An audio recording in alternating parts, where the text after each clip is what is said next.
What is up guys, it's Simon from pianopig.com, and in this video I'm going to be going over some tips and tricks to help you come up with a plan and absolutely smash your goals during 2021. If you find this video useful, make sure to smash that like button, subscribe to the channel and hit that little bell icon so you can keep up to date with all of the latest videos throughout 2021. So there's a famous quote out there which goes, people overestimate what they can achieve in a day, but underestimate what they can achieve in a year. And this is so true, especially when it comes to developing ourselves as musicians. People really underestimate the power of consistency. Just tiny little improvements each and every day. And you might have seen the piano tagline, improve every day. That's what we're all about. Not being unrealistic and setting out to achieve completely unattainable goals, but putting in the work, practicing as efficiently as possible, and making those small improvements each and every day. If you can do that consistently, you will make huge progress. Some of you may have already been setting New Year's resolutions or just general goals you'd like to achieve in your playing, and that's awesome. But how many times have you done this before and then just completely forgotten about those goals? I'm thinking most of you, myself included. I used to do this all the time. But then I changed my method of setting goals.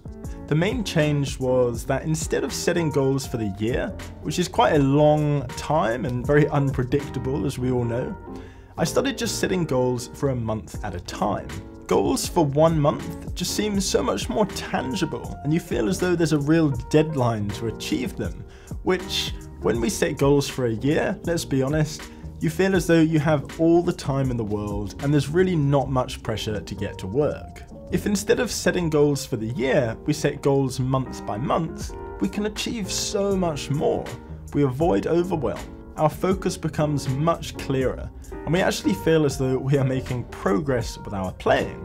So here are some tips on how to set and work towards monthly goals. Firstly, I would set between 1 and 3 main objectives for each month. Definitely no more than 3, because that's when we start getting overwhelmed and not giving ourselves the chance to really dive in deep with any single topic. Write these objectives down, and if you're a member of the Piano Pig Academy, you can download a workbook to help you set your monthly goals and work towards them, which is really going to help you out and keep you nice and organised. Write these objectives down. They can be quite vague for now, and we're going to get them a lot clearer in just a minute. Some examples would be develop my comping skills, learn some more jazz standards to add to my repertoire, learn the blues, expand my voicing language. Whatever it is you want to work on this month. And remember, keep it between 1 and 3, no more than that. When you have these objectives, it's time to create your strategy of how you're going to achieve them. This is where we're going to get very specific. For example, if one of your objectives was to learn some more jazz standards to add to your repertoire, one of your strategies to achieve that could be, I'm going to learn, memorize, and master Tune Up and Have You Met Miss Jones by the end of the month. If one of your objectives was to develop your comping skills, your strategy could be learn 3 new comping rhythms and practice applying these to Tune Up and Have You Met Miss Jones. You see what we did there? We overlapped some of our strategies from different objectives. The more overlap you can do, the more efficient your practice is going to be. If you can overlap your strategies and work towards multiple different objectives at once, our practice will be dramatically improved. But you can also set multiple strategies for achieving one objective. For example, to develop your comping skills, you might also set another strategy of transcribe the comping part of one Wynton Kelly recording. Ideally, you'd choose which recording you would transcribe as well to make things even more specific. And it could even be a recording of one of the jazz standards you're working on from our previous objective. Hopefully you get the idea of this approach and can see how doing this is so much more effective than just setting some vague goals to achieve in 12 months' time. And at the end of each month, schedule out some time to sit down, review how the month has gone, and set some new objectives and strategies for the following month.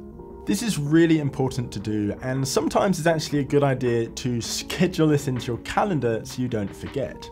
As I mentioned earlier, if you're a member of the Piano Pig Academy, you can download and print a workbook, which makes it very easy to organise your objectives, your strategies, and even a review section so you can evaluate how well each month went. If you're not yet a member, click the link in the description and come and join us. We also have an entire course on how to practice productively and make the most of your practice time. So that covers a brief overview of this method of setting goals, and if you follow it each month, I guarantee you will achieve so much more than setting vague yearly goals. Practice every day, even if it's just for 5 minutes. Get that consistency in and make your goal each day to just be that tiny little bit better than you were yesterday. And enjoy the process. I hope this video has helped you gain some clarity on how to make some real progress during 2021. And if you want a load more tips and tricks, including that workbook, come and join us over at the Piano Pig Academy. It would be awesome to see you in there. Thanks for watching. I hope you found this video useful. Good luck with your goal setting, and I will see you all in the new year.